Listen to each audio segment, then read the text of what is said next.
DMZ Season 4 gameplay details are here. There's lots to cover, including the new map Vondel, the forward operating base, the out-of-game wallet, the full wipe of all of your contraband, keys, stash, and so much more besides. If this video helps you out with understanding all of what Season 4 is going to offer, then make sure you hit that like button, and if you're not subscribed, hit that subscribe button as well. We are slowly creeping towards 1 million subscribers over here, and there will be plenty of Season 4 videos and streams coming your way from next week that you don't want to miss.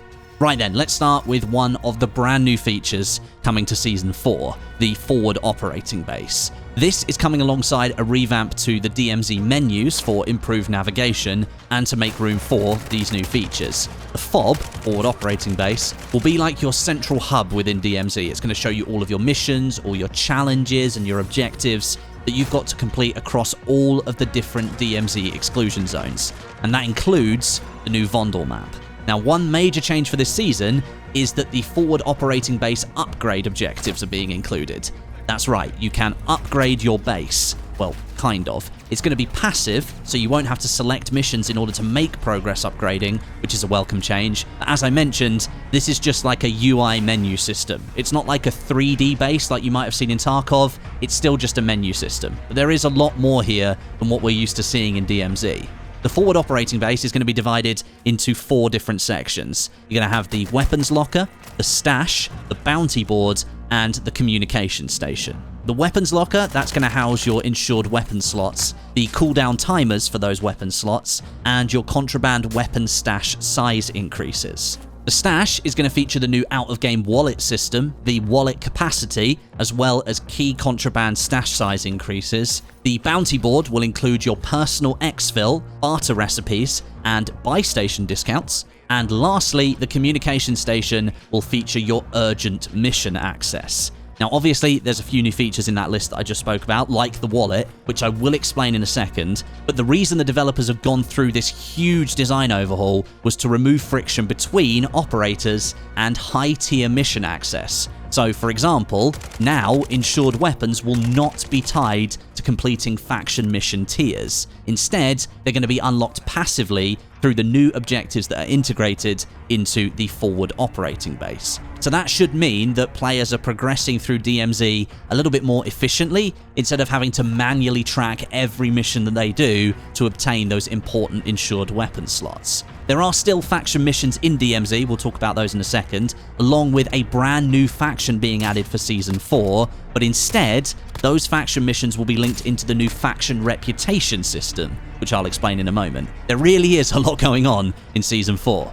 Right, let's explain some of these new features then. We'll start with urgent missions. These will be limited time missions unlocked through upgrade objectives built into the forward operating base. They're going to rotate frequently, and they're going to offer up rewards for players who put more time into DMZ and who want just a bit more progression to traverse, which is basically perfect for someone like me who plays the game quite a lot. Then there's the new out-of-game wallet, and this is a big one. I think this is really going to change how DMZ is played. This now provides the ability to exfil and store cash outside of the different exclusion zones. You'll be able to keep cash in the wallet, you can leave it there if you want to, and store it until you need it, and then you're going to select how much of it you want to take back in with you each round before you start matchmaking. It's going to be in that same process where you select what weapons and what missions you want to do just before you matchmake. The wallet will be unlocked and expanded through the forward operating base objective, so I think you'll start with something pretty basic that has maybe a lower limit,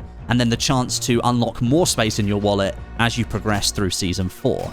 New and refreshed missions are hitting the DMZ with Season 4, built to include the new Vondel map, as well as the other 4 different exclusion zones that we have, Al Mazrah, Ashika Island, Building 21, and the Koshé Complex. These are going to sit alongside the always active, passive forward operating base objectives. So story missions, those are the ones that you need to do at the end of each tier to unlock the next tier, they will now require for you to be a certain faction reputation level to unlock them and then complete them. and you earn that faction reputation by completing standard faction missions and urgent missions as well.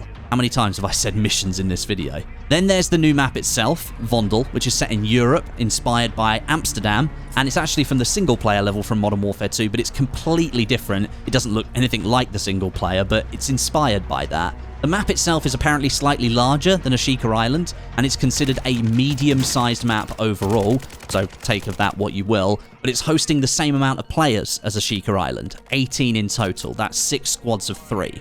The map will also feature a new contract called Signal Intelligence that's going to have operators hacking phones around the map to access cash rewards from other contracts in the area. And we're also getting a brand new weather event for the release of the Vondel map, Dynamic Fog. And this has been also built for Warzone 2, but I think it was mainly built for DMZ in mind. So rather than the static sandstorm that we have on Al Mazrah right now, which incidentally, for Season 4 will have passed on, there won't be a sandstorm anymore, but instead, in Al Mazrah City, it's going to be like covered in loads of sand dunes where all the sand has blown up against the buildings. The dynamic fog on Vondel, as the name suggests, will change and adapt during the rounds that you play. So sometimes the fog will be heavy, sometimes it's going to be light, and sometimes it won't be there at all, which is going to be interesting to see in action and how much it influences gunfights and gameplay, especially if you start the map with no fog at all, or really heavy fog, and by the end of the round, it's completely changed. Hopefully it's going to make gameplay more interesting. I did mention that there's a new faction coming to DMZ Season 4. This one is called Phalanx, and technically it's replacing the Redacted faction that was introduced from Season 3. So a part of the narrative for the season, Redacted isn't going to play any part in it. They kind of just disappeared, and so Phalanx is coming in to take its place.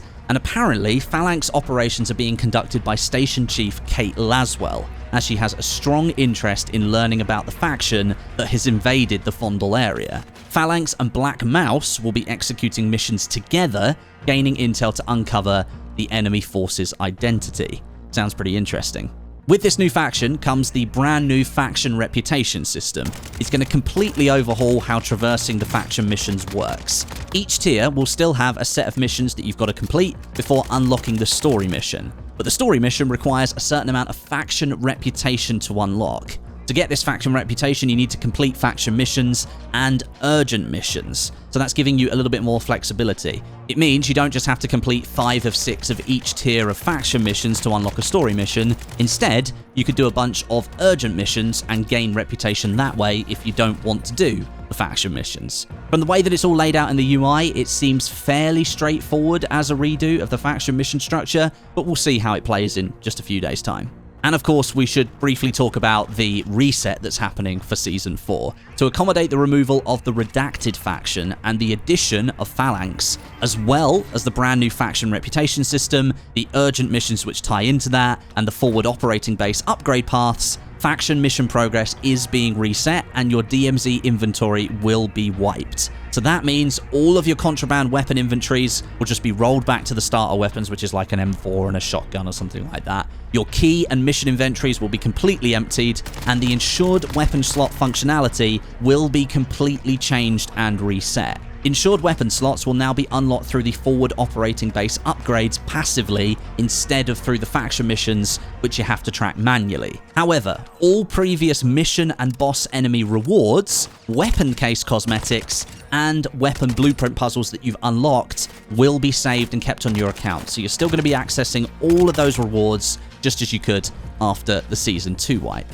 Now, I know a lot of people will be miffed that they're losing their ensured slots and their mission progress again, but I do think this is just part of DMZ now. There is an underlying narrative to the game mode with all of the factions and the missions themselves. Most of the missions have actually got text on them when you select them to give you information about why you're being asked to do these things. That's a core part of DMZ. And with each season, more is added, and the mission structure has to be updated and changed, and the missions need to be changed as well, so all that narrative can be worked in. Plus, we're getting a new map, that's got to be factored on top of the equation as well, and we've got the new forward operating base, which is essentially giving us a Tarkov-style base system, but in menu form, as opposed to an in-game environment.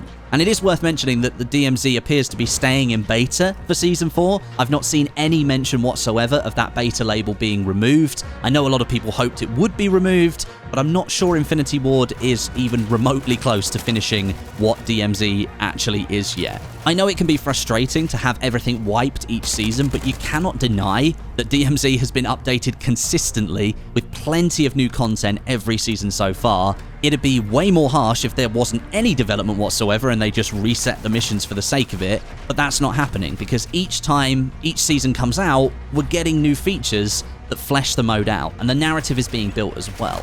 What I will say is that I am looking forward to Vondel more than I initially thought I would, because unfortunately Ashika Island just wasn't that great of an addition for me. It's just become a PvP nightmare. Mainly, rounds last as long as Al Mazrah, but the fighting is over in just like the first few minutes because everyone just gravitates towards each other and shoots each other really, really quickly. And because the map's so small, it takes like no time. And then you're left with like 20 minutes to just wander around trying to do missions against increasingly more powerful AI. Vondel might have a little bit more success because it's a bit larger, but we've got the same number of players, so that's spreading things out and maybe leading to less direct PvP engagements. I expect the mission-based matchmaking is still going to force players together because everyone will have the same missions for the first couple of weeks. But along with a bit more room and a bit more verticality, I'm hoping that we'll get a little bit more varied gameplay.